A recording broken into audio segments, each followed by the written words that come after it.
میرے ذہن میں یہ بات بار بار اٹھ رہی ہے کہ پاکستان کے اندر ہماری بہت سی مشکل منازل موجود ہیں، جن میں بہت بڑا ہاتھ ان اونچے پہاڑوں کا بھی ہے جو اللہ نے اپنی کمال مہربانی سے ہم کو عطا کیے ہیں۔ دنیا کا سب سے اونچا پہاڑ K2 پاکستان میں ہے۔ میں اسے سب سے اونچا یوں کہوں گا کہ بہت سے جغرافیہ دان یہ کہتے ہیں کہ ہمالیہ کی چوٹی اتنی اونچی نہیں ہے جتنے K2 کی ہے۔ K2 کی چوٹی ہمارے پاس ہے، ناگا پربت کی چوٹی ہمارے پاس ہے، راکا پوشی کی چوٹی کے ہم مالک ہیں۔ مجھے بھی آپ کی طرح ان چوٹیوں سے بڑی محبت ہے۔ اوپری منزل یا ان چوٹیوں پر پہنچنے کے لیے جب انسان رخت سفر باندھتا ہے تو وہ صرف ایک ہی ذریعہ استعمال نہیں کرتا۔ پہلے انسان جیپ کے ذریعے پہاڑ کے دامن تک پہنچتا ہے، پھر آپ کو کسی جانور کی ضرورت محسوس ہوتی ہے سفر کے لیے۔ اس کے بعد ایک مقام ایسا آ جائے گا کہ راستہ دشوار گزرے گا اور آپ کو پیدل چلنا پڑے گا۔ پھر ایک جگہ ایسی آئے گی جب آپ کو رسوں کا استعمال کرنا پڑے گا، تب کہیں جا کر آپ اپنی منزل تک پہنچیں گے۔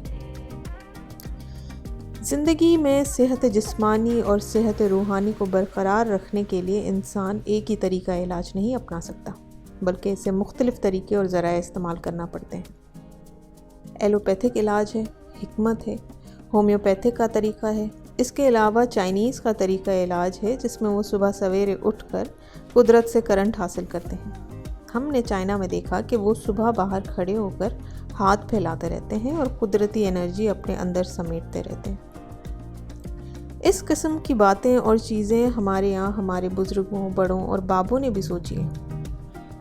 ان میں ایک طریقہ علاج یہ بھی ہے کہ وہ روحانی ادویات کا استعمال رکھتے ہیں۔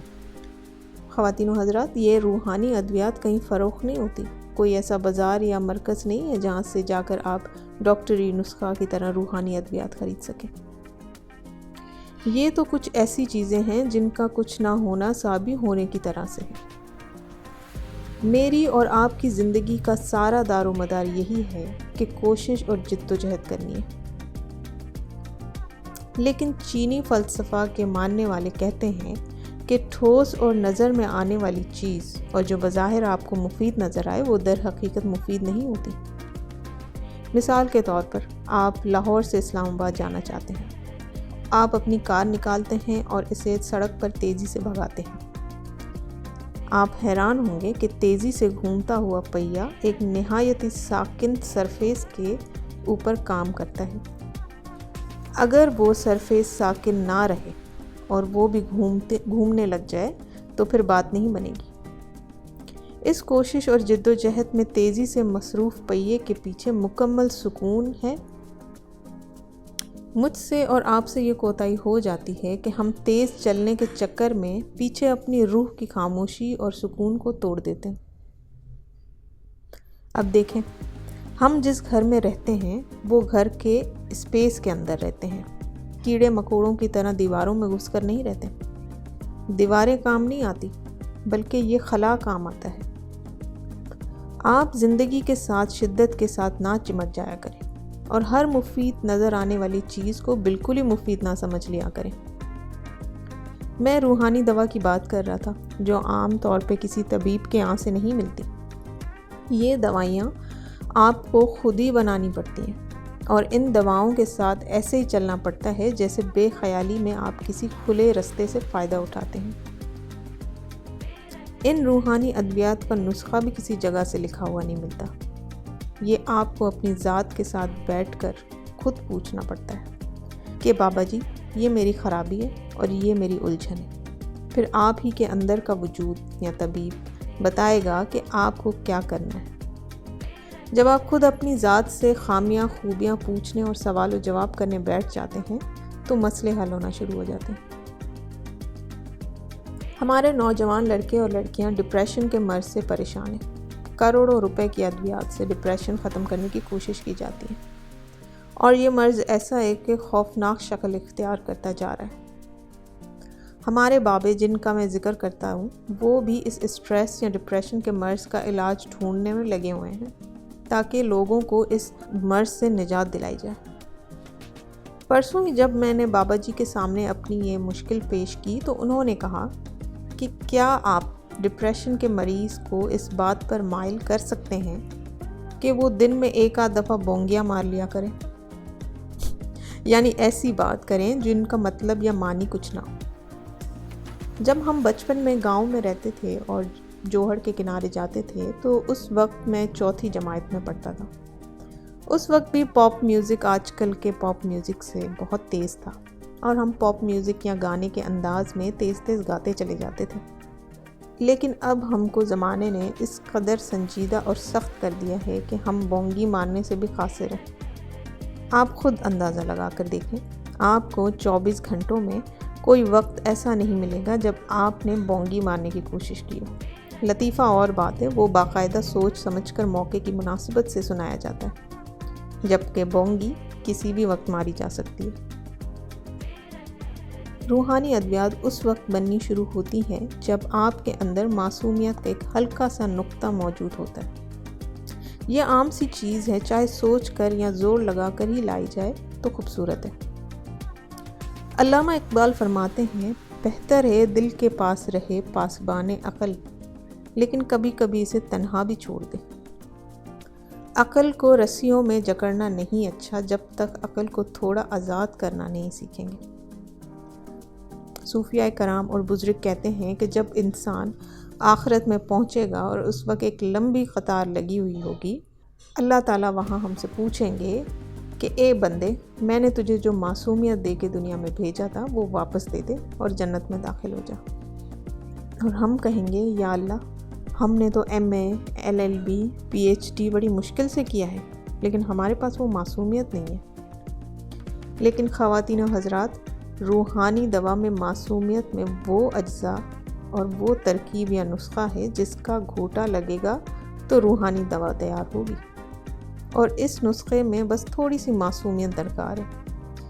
اس دوائی کو بنانے کے لیے ڈبے، بوتلیں وغیرہ نہیں چاہیے، بلکہ جب آپ روحانی دوا بنائیں تو سب سے پہلے ایک تھیلی بنائیں، جس طرح جب ہم بڈھے لوگ سفر کرتے ہیں تو دواؤں کی تھیلی لے جاتے ہیں۔ آپ کو بس وہ تھیلی تیار کرنی پڑے گی جس کے اندر 3 نیلے منکے یا جو بھی آپ کی پسند کا رنگ ہے اس کے منکے اور اعلیٰ درجے کے کوڈیاں، ایک تتلی کا پر، اگر تتلی کا پر نہ ملے تو کالے کیکر کا پھل، کوئی چھوٹی سی آپ کی پسند کی تصویر، چھوٹے سائز میں سورہ رحمان، اور اس کے اندر ایک کم از کم 31 دانوں یا منکوں والی تسبیح ہونی چاہیے۔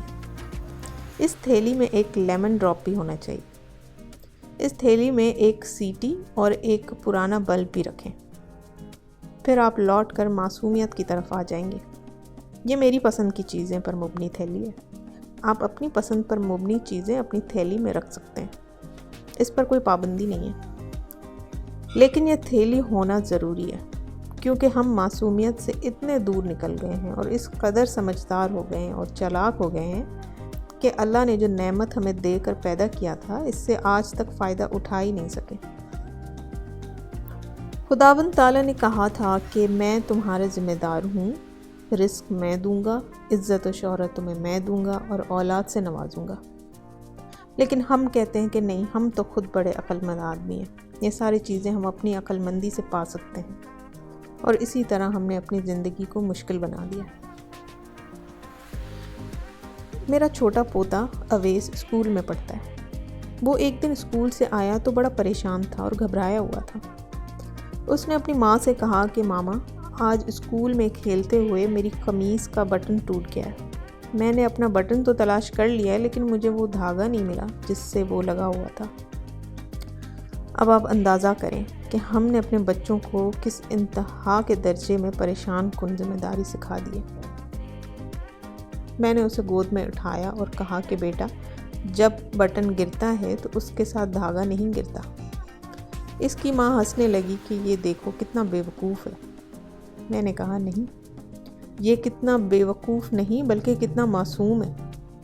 ہم کتنا بھی بچوں کو سکھا لیں لیکن ان سے قدرتی معصومیت تو جاتے جاتے ہی جائے گی۔ خواتین و حضرات، اس معصومیت کو ہمیں واپس لانا ہے۔ جب تک ہمیں وہ نہیں ملے گی ہم اپنا علاج نہیں کر پائیں گے۔ آپ نے جو تھیلی بنائی ہے اسے آپ نے ہفتے میں 2-3 مرتبہ کھول کر دیکھنا بھی ہے۔ اگر اسے نہیں دیکھیں گے تو آپ کی مشکلات دور نہیں ہوں گی۔ یہ معصومیت کی تھیلی آپ کو سکون فراہم کرے گی، آپ کی معصومیت لوٹائے گی۔ میرے خالہ زاد بھائی کی بیٹی، جو میری بھتیجی بھی لگتی ہے، اس کی شادی تھی اور رخصتی کے وقت ہماری وہ بیٹی سب سے مل رہی تھی۔ وہ اپنے باپ سے بھی بڑی محبت سے گلے مل کے ملی۔ پھر اس نے اپنے پرس سے کچھ نکالا اور وہ نکالی ہوئی چیز اپنے والد صاحب کو دے دی۔ اس کے بعد جب وہ مجھے ملنے لگی تو میں نے کہا کہ بیٹا، تو نے وہ پرس سے نکال کر اپنے باپ کو کیا دیا ہے؟ وہ کہنے لگی، تایا کچھ نہیں۔ میں نے کہا، میری آنکھوں نے تو کچھ دیکھا ہے۔ وہ کہنے لگی کہ تایا جان، میں نے اپنے ابو کو کریڈٹ کارڈ واپس کر دیا ہے، کیونکہ اب میں نے ایک اور الو پکڑ لیا، اس کے پاس بھی کریڈٹ کارڈ تو ضرور ہوگا۔ مجھے اس کا وہ انداز اور معصومیت بڑی پسند آئی۔ اگر میرے جیسا کوئی لالچی انسان ہوتا تو کہتا کہ ایک یہ بھی رکھ لیتی، ایک دوسرا بھی ہوگا، ابو نے کیا کہنا تھا۔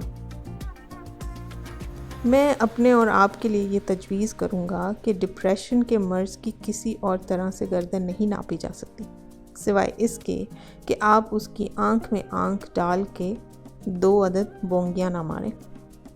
ان بونگیوں سے ڈپریشن دور بھاگتا ہے۔ سنجیدگی کو اگر گلے کا ہار بنائیں گے تو جان نہیں چھوٹے گی۔ ہم اس آرزو کے ساتھ کہ ساری دنیا اور بالخصوص میرے ملک کے لوگوں کو اللہ آسانیاں عطا فرمائے اور آسانیاں تقسیم کرنے کا شرف عطا فرمائے۔ اللہ حافظ۔